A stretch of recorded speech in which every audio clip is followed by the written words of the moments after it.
நான் உங்களுக்கு எதுவும் சொல்லிக் கொடுக்க முயற்சி பண்ணல. நான் எனக்கு தெரிஞ்சதை உங்கள்கிட்ட பகிர்ந்துக்க முயற்சி பண்ணேன். இது எதுவுமே சரியா இருக்கணுன்ற அவசியம் இல்லை. இதை சரின்னு நம்பாதீங்க. நம்ம கிட்ட இருக்க பிரச்சனைனா, வாழ்க்கையில முன்னேறவன், மேல இருக்கிறவன், ஜெயிச்சவன் ஏதாவது சொன்னா அது ரொம்ப சரின்னு நம்புறது. எந்த ஒரு விஷயத்தையுமே சரின்னு நம்பாதீங்க. உங்க மூளைக்குள்ள எடுத்து போயிட்டு உங்கள்கிட்ட அனலைஸ் பண்ணி அதை ஏதாவது ஒன்று ஃபிக்ஸ் பண்ணிக்கோங்க. முழுக்க அப்படியே நம்பாதீங்க. இன்னொருத்தன் போன பாதை நமக்கு சரியா இருக்கணும்னு அவசியம் இல்லை. நமக்கான பாதையை நம்ம தான் தேர்ந்தெடுக்கணும். அது நம்ம கிட்ட தான் இருக்கு. அதை நம்ம தான் கண்டுபிடிக்கணும். நான் உங்களோட பகிர்ந்துக்கிட்டேன். இந்த அனுபவம் ரொம்ப நல்லா இருந்தது. இதுல நிறைய பேர் ரொம்ப மேலோட்டமாகவும் ரொம்ப சாதாரணமும் இல்ல கவர்ச்சியா கேட்கணுமோ அட்டென்ஷன் சீக்கிங்கா கேட்கணுங்கிற எண்ணத்துல சில பேர்லாம் கேள்வி கேட்டீங்க.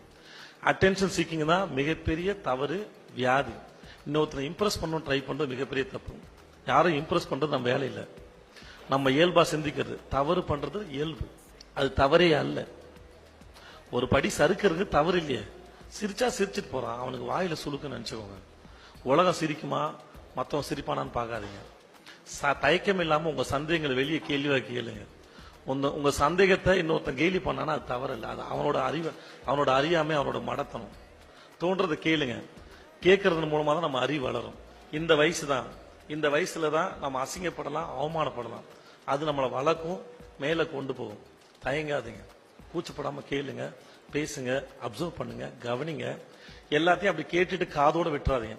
ஒரு விஷயத்தை கேட்ட உடனே நமக்கு புரிஞ்சிச்சு நம்பாதீங்க, அது தப்பு. அது கேட்டது அனலைஸ் பண்ணப்படணும், சிந்திக்கணும். நம்ம எல்லாருக்கும் பெரிய பொறுப்பு இருக்கு. எனக்கு என் குழந்தை பிறந்ததுக்கு அப்புறம் தெரிஞ்சது எனக்கு எவ்வளவு பெரிய பொறுப்பு இருக்கு.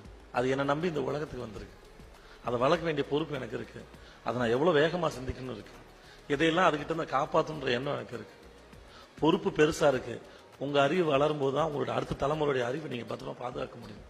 நீங்க சிந்திக்கணும். வாழ்க்கை இங்க வேகமா ஓடாது. வாழ்க்கை நின்று ரசிச்சீங்கன்னா வாழ்க்கை ரொம்ப ஸ்லோ மோஷன்லாம் போகும். நின்று நிதானமா வாழுங்க.